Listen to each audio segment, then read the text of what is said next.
تو یہ اسی طرح قالا اس قالو زیادہ کلیئر. آپ یہ دیکھیں قالا کتنی بار ہے قرآن میں؟ 530 بار.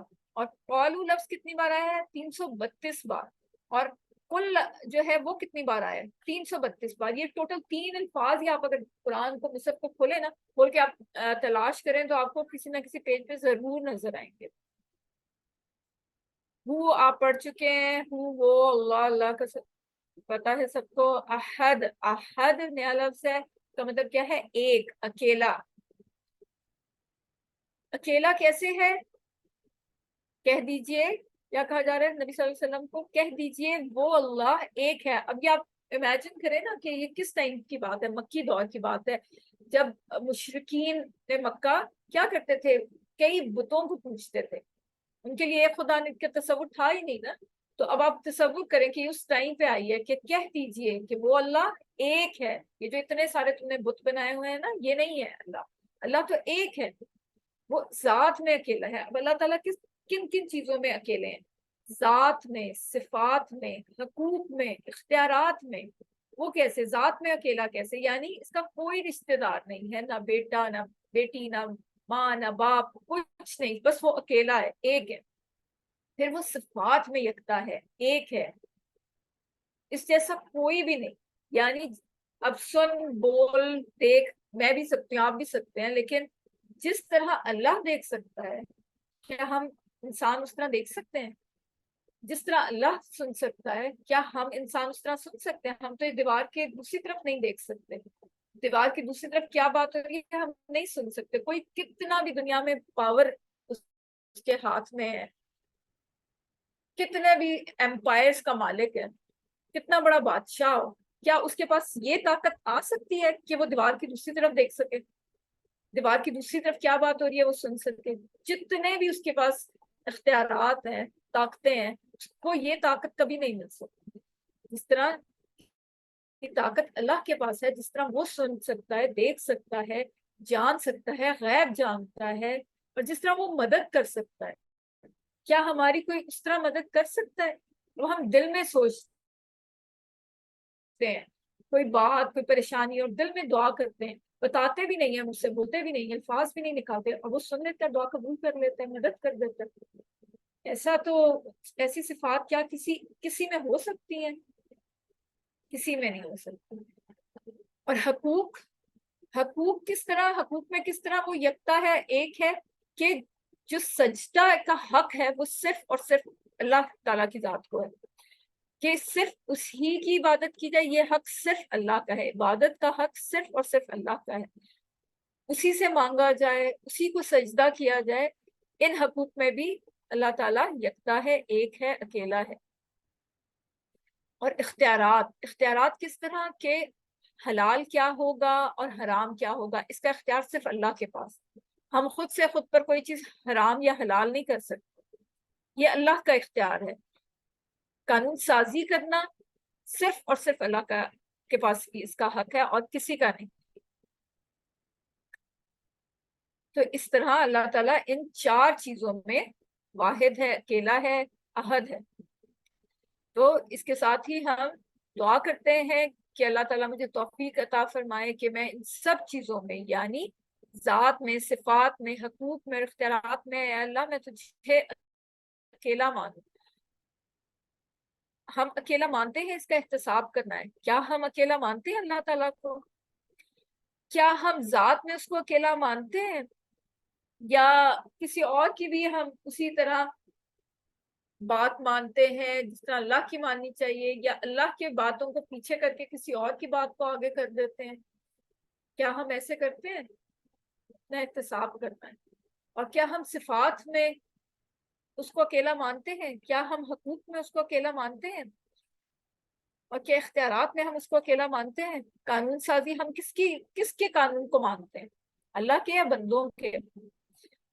ہم کیا کہتے ہیں کہ یہ اللہ کا حکم ہے یا یہ ہمارے رسم و رواج ہیں، ہمارے دل کی بات ہے، ہمارا دل کر رہا ہے، چاہے اللہ نے اس سے منع کیا ہوا لیکن ہمارا دل کر رہا ہے تو ہم کریں گے. تو یہ ہم نے احتساب کرنا ہے، اور پھر پلان بنانا ہے کہ ہم ایسا کیا کریں کہ ہم اللہ کو سب کچھ ایک مانیں، سب ہر چیز میں ایک مانیں. اور سب سے اینڈ پر کیا بات کرنی ہے کہ دوسروں کو اس کے بارے میں بتانا ہے. اللہ الصمد, اللہ بے نیاز ہے. صمد, صمد کا کیا مطلب ہے؟ نیا لفظ ہے ہمارے لیے, بے نیاز. بے نیاز کا کیا مطلب کہ سب سب اس کے محتاج ہیں, سب اللہ کی محتاج ہیں, پر وہ کسی کا محتاج ہے. اسے, ہمیں اللہ کی ضرورت ہے, اللہ کو ہماری ضرورت نہیں ہے. اللہ بے نیاز ہے کس چیز سے؟ یعنی نیند سے بے نیاز ہے, اللہ تھکن سے بے نیاز ہے, اللہ کو تھکن نہیں ہوتی, اللہ کو کسی کی ضرورت نہیں, کسی کی ضرورت نہیں ہے, نہ دوستوں کی, نہ رشتہ داروں کی, نہ ہم انسانوں کی ضرورت ہے, نہ عبادت کی ضرورت ہے. ہمیں ضرورت ہے, سب کو اللہ کی ضرورت ہے. تو دعا کرنی ہے ہم نے فوراً کہ اللہ اپنی تمام مخلوق کی ضرورت جس طرح تو میری ضرورتیں پوری کرتا رہا ہے, آئندہ بھی میری ضرورتیں اسی طرح پوری فرما. اور تصور کیجئے کہ اس بات کو ذہن میں رکھتے ہوئے تصور کیجئے نا کہ اللہ تعالیٰ تمام لوگوں کی ضرورتیں پوری کر رہا ہے. اس عظمت کو اب ایک ٹائم پہ کتنے کروڑوں مخلوقات ہیں, صرف انسان تو نہیں ہے نا, جنات ہیں, حیوانات ہیں, چرند پرند, سب کی ضرورتوں کو اللہ تعالیٰ ایک ہی ٹائم پہ پورا کر رہے ہیں, اور ایک ہی ٹائم پہ پورا وہی کر سکتے ہیں اور کوئی نہیں کر سکتا. لم یلد ولم یولد, نہ اس نے کسی کو جنا اور نہ وہ جنا گیا.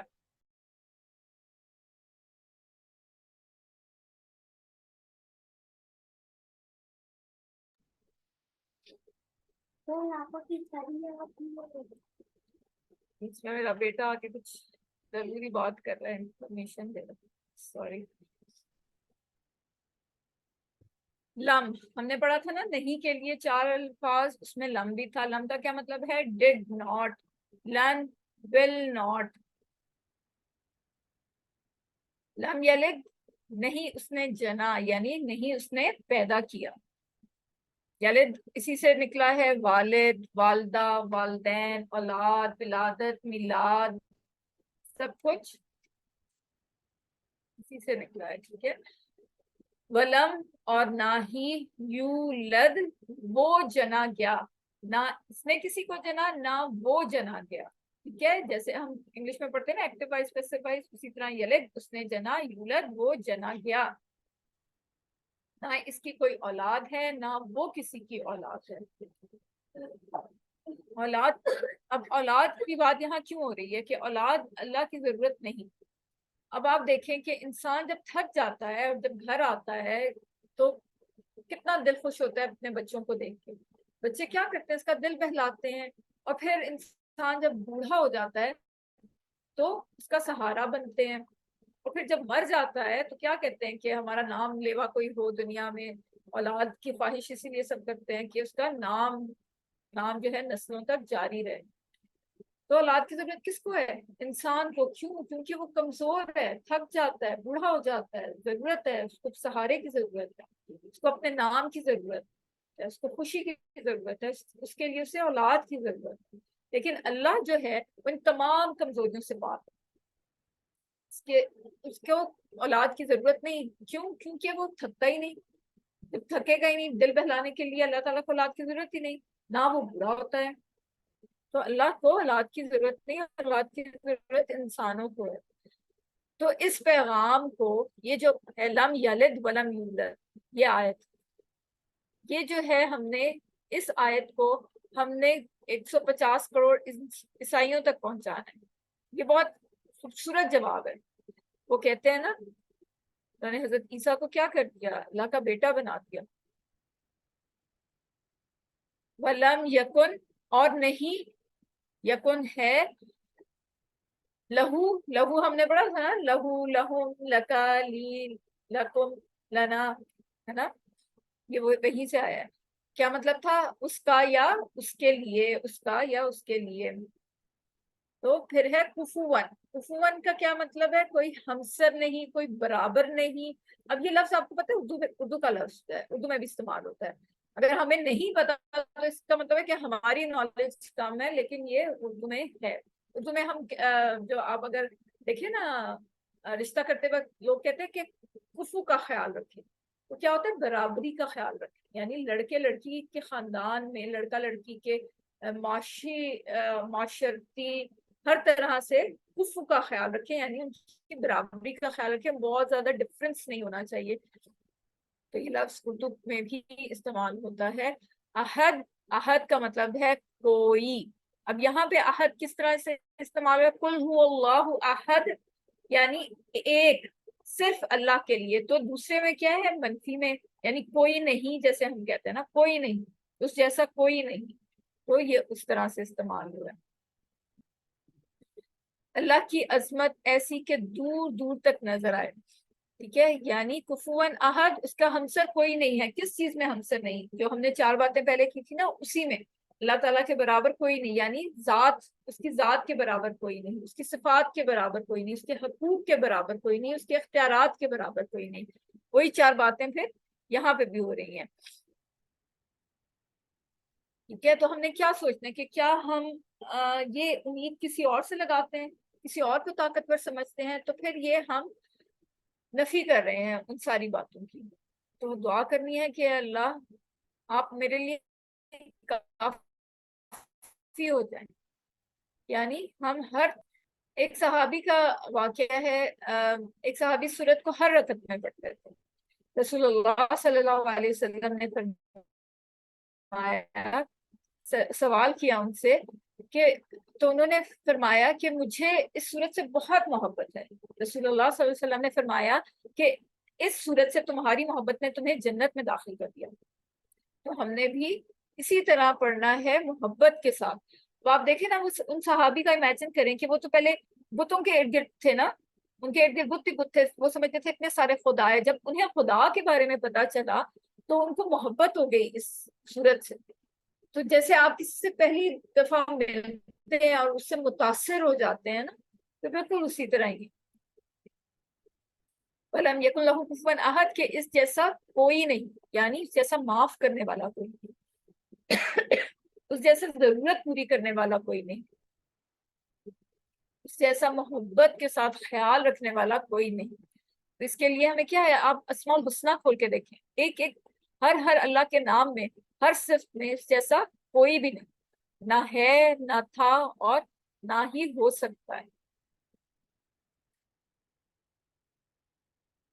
تو ہم لیتے ہیں چھوٹی سی بریک، اور اس دوران آپ لوگوں کا کوئی کوشچن ہو تو آپ پوچھ سکتے ہیں۔ اس کے بعد ہم گرامر پارٹ کی طرف آئیں گے۔